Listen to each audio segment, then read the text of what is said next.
Hello, YouTubers. Joe Kersey here on Thursday, October 6, 2016 at 12:10 in the afternoon, Eastern Time. Home safe by the grace of God on about 6 o'clock on October 4th, on Tuesday evening. But, before I actually do any, put together movie clips, actually there's one that's uploading now that are some movie clips. I thought maybe I needed to give you kind of a general overview of my of my experience with this recent trip. Now, I want to assure people who love the United Kingdom, and believe you me, I love the United Kingdom, that any, how shall we say, less than favorable remarks about their road situation or their driving situation, well, more of that in non-specifically, is meant, it's taken in love. These are remarks made out of love, and also both love for people in general around you, but also love specifically for me because I want to stay alive.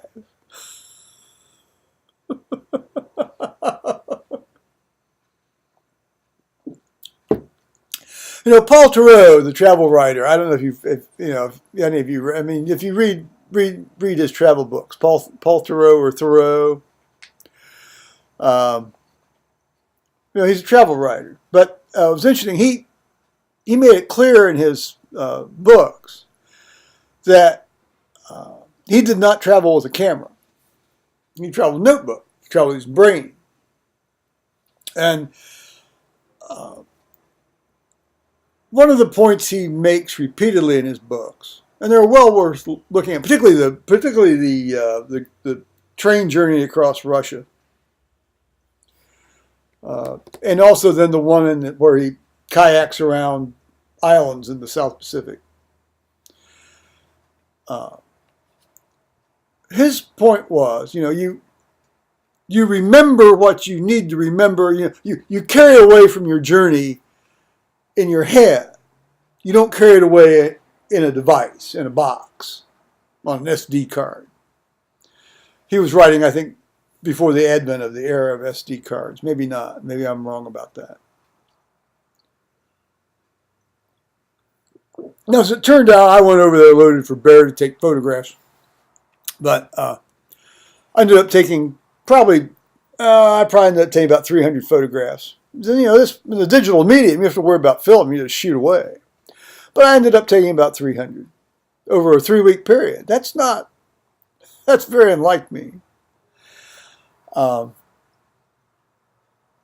that in perspective, when my son and I were over there in 95 for just a little over 2 weeks, I took not quite 2,000 slides, Kodachrome slides, 2,000, about 30 rolls of film.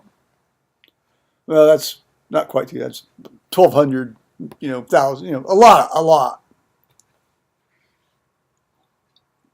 And obviously, when you're shooting Kodachrome slides, you have to be very deliberate. You just don't bang away. But that was sort of, this is all a long prelude into getting to the main point of what I was trying to drive at. What he said was, and what I certainly discovered this trip, if I hadn't really discovered it in previous trips to wherever I have traveled, is that when you travel without the distraction of a camera or the intention of using a camera a lot, the journey itself changes you.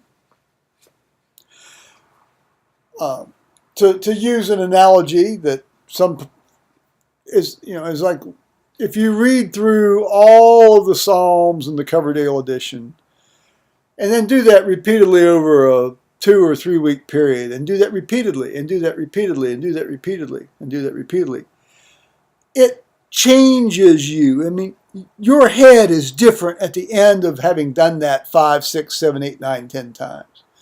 If you travel without being distracted by a device so you can experience what's around you, it changes you. You may not know how. You may not know how it changes you until some weeks or months or even years later. But it does change you. Because inevitably you're paying more attention to the actual experience than you would be otherwise, rather than detaching yourself from it by holding a camera in front of your face.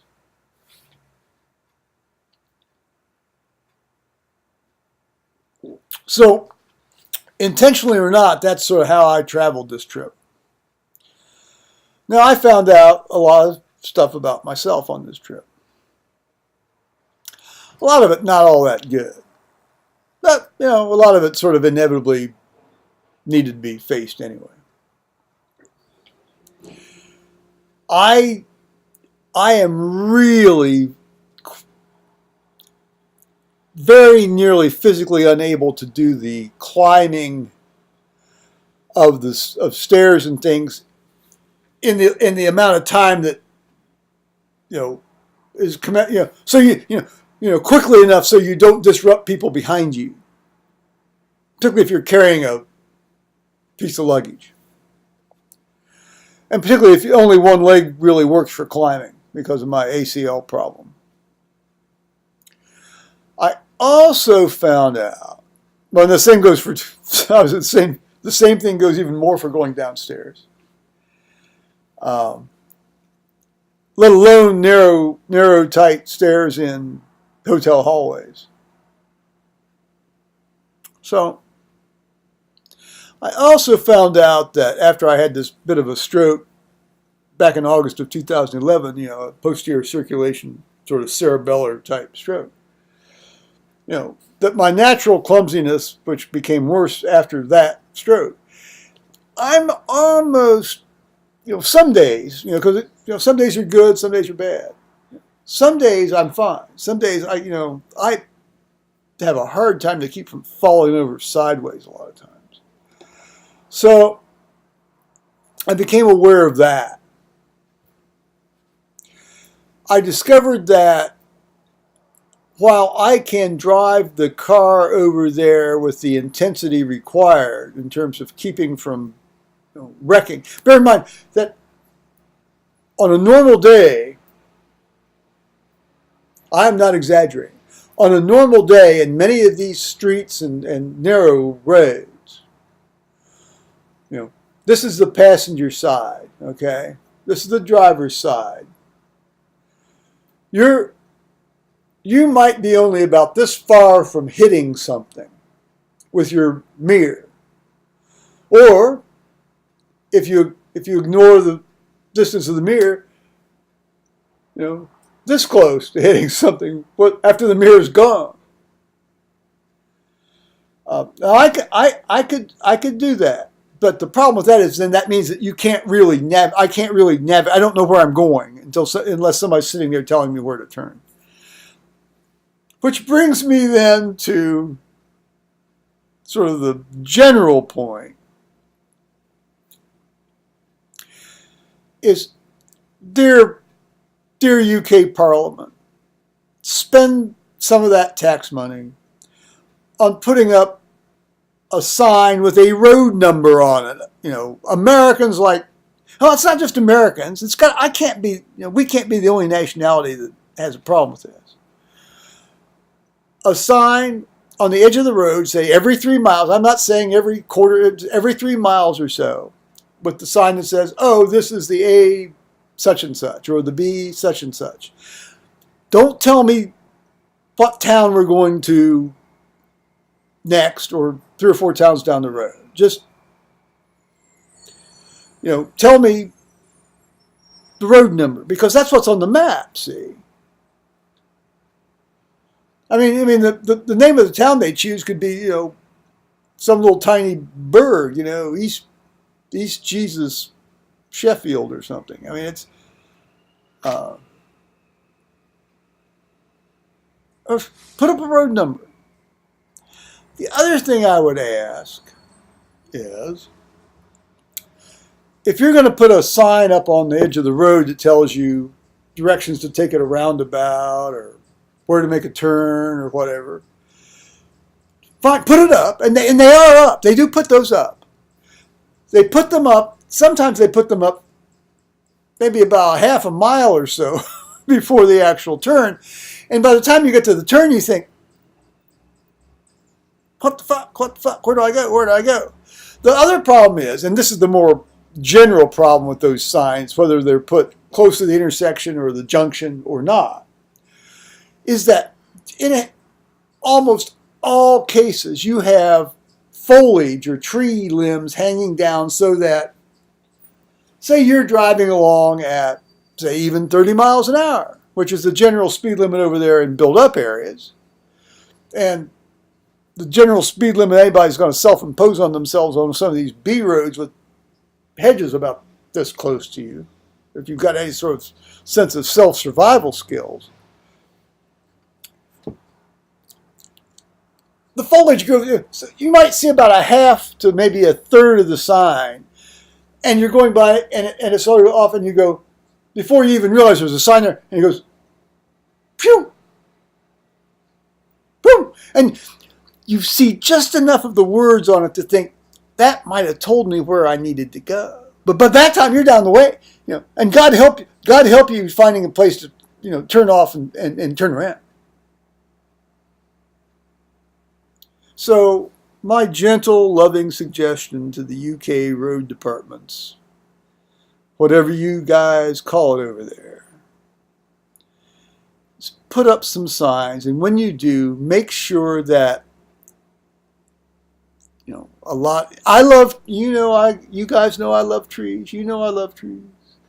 But if you're gonna have sort of some signage up there, the British are big on health and safety. I think this would be one of these health and safety issues. Let people know where they're going to go without having to panic them. I don't know. Maybe the panic keeps the level of attention up such that it cuts down on accidents. Maybe that's the general idea. Keep them scared to death, and they'll be on their toes. Actually, that's not a bad. That's actually not a bad technique sometimes. Keep them worried. They'll do their best work. Actually, that was sort of like the GE Jack Welch sort of personnel management philosophy. Then call the herd. Call about 20% of the herd every year.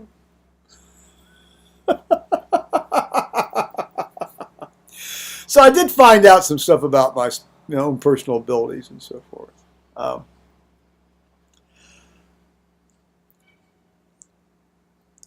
I'll tell you a couple of stories, and then I'll shut up and save the rest for another one. Said he, yeah, right. When I picked up the rental car at Manchester Airport, and things went fine. Things more or less went fine. I also found I can't really, carry this little bit of carry-on luggage even any long distance. I can. Obviously, I did. But I felt considerably I was about ready to die. But leaving that aside, you follow the signs. That's what you do. You follow the signs. It turns out that even though I thought I was following the sign, at the first roundabout, the very first roundabout outside of Manchester Airport, I went the wrong way. I took the wrong turn. 3 hours later, and some many streets north of the airport, going into the built-up part of Manchester without actually having really gotten into the built-up part of Manchester. At rush hour. Of course, this is well, actually, how can you tell? This was like 1, 2 in the afternoon. Long about 4:30, I thought maybe it would behoove me to call, the hotel that I had booked into a hotel the first night there, which was all of 9 miles away from the airport. I ought to call them to tell them I'm going to be there, ideally, but I might be late. Which I did. See, I've acquired this spiffy new little iPhone SE, and thank God I did. It's worth every penny of $400 I paid for it. I didn't know quite how to use the navigational features at the start of the trip, but toward the end of the trip I did. More of that perhaps in another video. Well, certainly in another video. But so I finally resorted to the idea of I'm gonna head east. I'm going to head southeast because I know that's where I need to go. So basically anything that took me southeast, that's where I went. And, this is going to be some horse shit. Hang on a minute. Political pollsters. I can't wait till early voting starts, so I won't have to put up with that crap. Anyway, So, okay, I eventually went through some of the towns I thought I was going to go through, and then, well, you obviously realize you're lost, and then you turn around, you try to think, you try to collect your thoughts. I was saved by the kindness of strangers. Twice. There was a grandfatherly type playing with his granddaughter, walking her along the sidewalk. And I was actually able to stop and roll down the passenger window, and I asked him where to go. I was going to go, Bollington, to the Church House Inn. He said, oh, you need to turn around right now and go back, and he gave me some directions. And I followed them. And then it became clear after I'd followed the directions, I had gone astray from subsequent things he had said. And so then I found another guy who was washing his car, and I said, I want to go to Bollington. He says, why in the world for? I thought, is this a comedy routine? Yeah, I mean, And I explained, what I'm saying. Yes, oh, okay. So and his direction took me exactly right to the place. But you understand, in both cases, I was under 1 mile from the end of my journey. I could, the kindness of strangers. Always depend on those. The kindness of strangers. Certainly it often rescue you from, problems. So, with this as kind of a general introduction to some of these series of videos, I'm going to say bye-bye, YouTube.